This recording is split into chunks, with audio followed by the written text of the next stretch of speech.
So why do endless wrist curls leave you with the joints of a middle schooler? You've absolutely been there, sitting on a bench doing endless dynamic wrist curls, desperately trying to add size to that joint with a tiny 5-pound dumbbell. You pump out 50 reps, you feel a burn, and you hope tomorrow you'll wake up with thicker wrists. But I gotta break some brutal news to you. It is a complete and utter waste of your time. Okay, let's just destroy a massive biological lie right out of the gate. Here is the harsh scientific truth. There is absolutely zero muscle on your wrist. Zip. None. If you pinch the area right below your hand, what you're actually feeling is just bone, skin, and avascular fibrous tendons. That's it. Tendons are dense rubber band-like connective tissues. They are drastically different from the highly vascularized, thick, contractile muscle bellies that you find further up in your forearm. Unlike that upper forearm anatomy, which is packed with muscle you can actually train and hypertrophy, the wrist joint itself has absolutely no muscle tissue to grow. Honestly, trying to grow your wrist with curls is exactly like watering a patch of concrete and expecting a tree to grow. When you sit there cranking out 50 reps of tiny little wrist curls with a light dumbbell, you're literally trying to grow a muscle that isn't even there.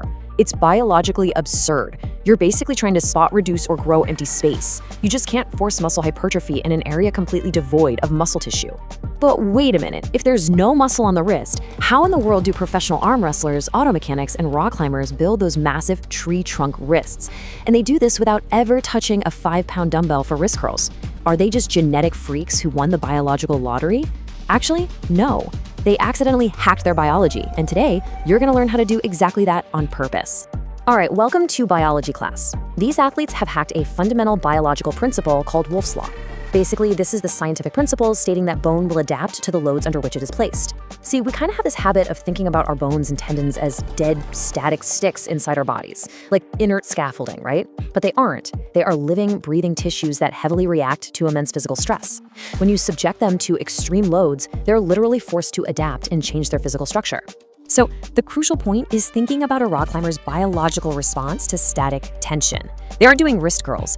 Instead, they're spending hours upon hours hanging their entire body weight from their fingers on the side of a literal mountain. This creates immense static tension. The brain senses this extreme load, literally panics, and fires off a survival response. It essentially says, hey, we're hanging off a cliff, reinforce the wrist bones right now. As a result, the bones literally calcify, laying down new, thicker material so they don't snap, and the tendons thicken up for massive reinforcement. Over time, the actual circumference of their wrist physically gets wider. When we contrast these two approaches side by side, the difference is just stark. On one hand, you have standard wrist curls using tiny dynamic movements. And the biological result? Absolutely nothing, because as we established, there is no wrist muscle to adapt. On the other hand, heavy static holds use immobilized, crushing tension. The biological result here? It actively forces bone and tendon calcification. You need to apply massive static tension to trigger Wolff's Law. But hey, the good news is you definitely don't need to risk your life on a mountain to do it. Let's move on to part 1, the lab practicum, static loading protocols. Real quick, before we jump into these heavy physical drills, always remember to warm up your wrists with light rotations and stretches. You really need to lubricate the joint and prevent strain before going heavy. All right, here's your first protocol. We call it the gym hack, farmer's holds, but with a very specific twist. Step 1, instead of walking around, grab the absolute heaviest dumbbells you can possibly hold. Step 2, stand perfectly still. Step 3 is the real secret sauce here. Squeeze the handles so hard you're trained to literally crush the metal. Step 4, do not let your wrist bend, lock it perfectly straight. And step 5, hold this position for 45 to 60 seconds until your tendons feel like they're vibrating. This heavy, static load sends a direct shockwave of tension straight into your wrist bones, triggering that biological panic response we talked about. But a quick warning, please know the red flags. If you ever feel a sharp, shooting joint pain rather than just a dull, deep pressure, stop the static hold immediately to prevent injury.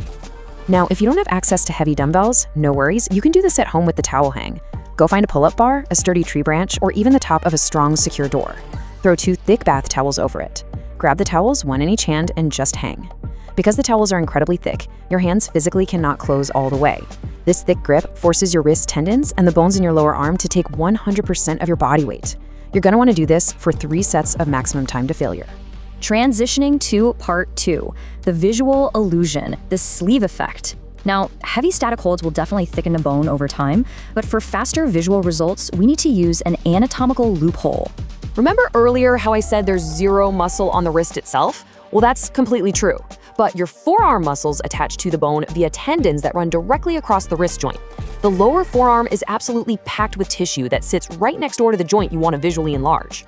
And this brilliantly illustrates how we create the sleeve effect. If you can force those lower forearm muscles to grow incredibly thick, they will actually push against the skin right at the base of your hand. Think about rolling up a tight long sleeve shirt. The fabric bunches up at the bottom, right? And it makes your wrist look massive by association.